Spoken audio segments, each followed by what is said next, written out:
Students, whatever homework is given to you, you have to submit it on the very next day between 8 am to 1 pm to the given WhatsApp number, and it is compulsory to submit your homework as your attendance will be marked on the basis of your submission.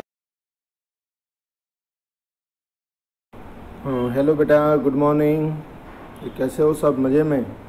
Okay बेटा, last time हमने cost of living index number के बारे में discussion किया था और हमने example number 18 के बारे में डिस्कशन किया था। एग्जाम्पल नंबर 18 के अंदर हमने total expenditure method and cost of living index number दोनों मेथड से हमने इंडेक्स फाइंड किया था और देखा था कि दोनों मेथड से हमारा जो आंसर है वो सेम रहता है। आज हम बेटा डिस्कशन करने जा रहे हैं एक्सरसाइज 1.4। एक्सरसाइज 1.4 का जो फर्स्ट नंबर का सम है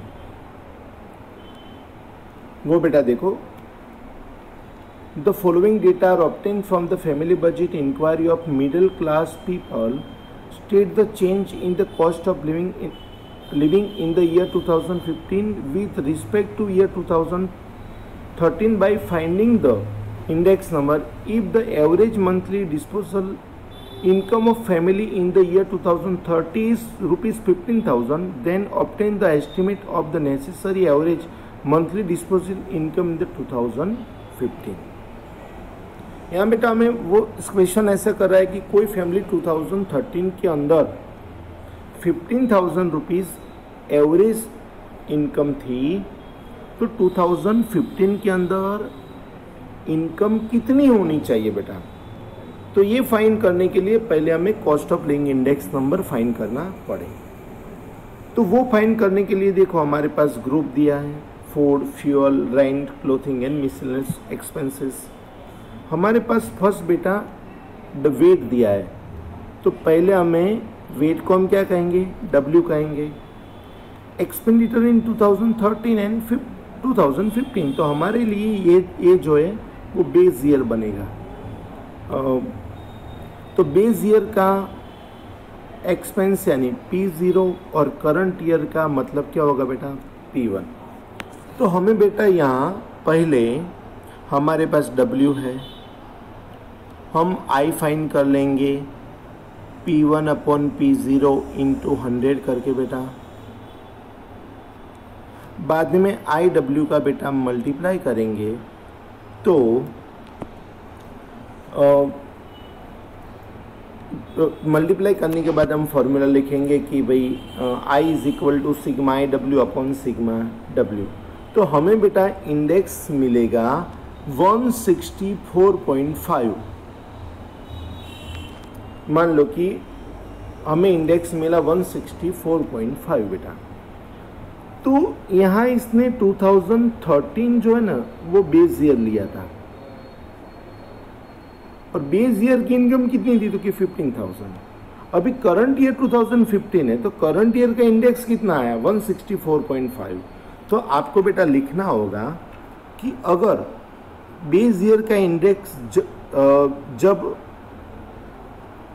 बेस ईयर का इंडेक्स जब 100 था तो इनकम 15,000 थी, तो आज इंडेक्स 164.5 है, तो इनकम कितने बेटा? तो आपको 2015 के लिए डिस्पोजेबल इनकम मिल जाएगी बेटा। क्लियर? ओके, तो इस तरह आपको ये सम को कंप्लीट करना है। सेकंड नंबर का जो सम है बेटा, इसमें आपको इसने Find the index number for the year 2014 by the method of family budget from the following data about price and consumption of food item are interpret it। तो बेटा देखो आपको क्या करना है, तो मेथड ऑफ फैमिली बजट यानी sigma IW upon W वाली फॉर्मूला में अप्लाई करनी है बेटा। तो देखो बेटा हमारे पास 2 ईयर है, 10 एंड 14। तो 2010 हमारे लिए बेस ईयर बन जाएगा और 14 हमारे लिए करंट ईयर होगा। तो बेटा बेस ईयर का क्वांटिटी का मतलब होगा Q0, प्राइस मतलब P0 और करंट ईयर का प्राइस मतलब P1। तो हमने एग्जाम्पल नंबर 18 के अंदर जैसे देखा था वैसे यहाँ आपको W भी फाइंड करना पड़ेगा, I भी फाइंड करना पड़ेगा। दोनों का आप मल्टीप्लाई करोगे तो आपको आंसर मिल जाएगा बेटा। थर्ड नंबर की बात करें, थर्ड नंबर में देखो बेटा, थर्ड नंबर में compute the cost of living index number by the method of total expenditure for the following data. अब यहाँ बेटा ध्यान से समझना है हमें, आइटम ए के अंदर यूनिट के अंदर क्विंटल दिया है हमें, देखो तो आप बताओ हम क्या चेंज करेंगे। यूनिट में क्विंटल है और जो क्वांटिटी है वो केजी में है, देखो तो क्या करेंगे चेंजेस। यस, प्राइस को 100 से डिवाइड करेंगे। कितने से बेटा, ये जो हमारे पास प्राइस है ना, वो प्राइस को हम कितने से डिवाइड करेंगे, 100 से, क्योंकि हमें क्विंटल दिया हुआ है। बी आइटम की बात करें तो बी आइटम के अंदर देखो आप बेटा, यूनिट में आपको 20 केजी दिया है और क्वांटिटी तो केजी में ही है, देखो तो मैंने आपको एग्जाम लास्ट ईयर पासे के जब इंडेक्स फाइंड किया था तब मैंने आपको एक्सप्लेन किया हुआ था कि जब यूनिट के अंदर 20 केजी है तो प्राइस को हमें 20 से डिवाइड करना है बेटा। तो यहाँ 340 एंड 380 को हम कितने से डिवाइड करेंगे बेटा, 20 से हम डिवाइड करेंगे तो हमें 1 केजी का प्राइस मिल जाएगा। आइटम सी की बात करें तो आइटम सी के अंदर 10 लीटर दिया है, देखो और क्वांटिटी भी लीटर में है, तो हमें प्राइस को कितने से डिवाइड करना है बेटा, ये जो प्राइस है वो प्राइस को हमें बेटा 10 से डिवाइड करना होगा। आइटम डी की बात करें तो आइटम जो डी है ना बेटा, डी के अंदर हमें डजन दिया है, देखो और जो क्वांटिटी है वो पीसीस में। तो मैंने आपको बताया था कि यूनिट में डजन है और क्वांटिटी अगर पीसीस में है तो प्राइस को कितने से डिवाइड करो बेटा, 12 से डिवाइड करो। कितने से डिवाइड करो, 12 से।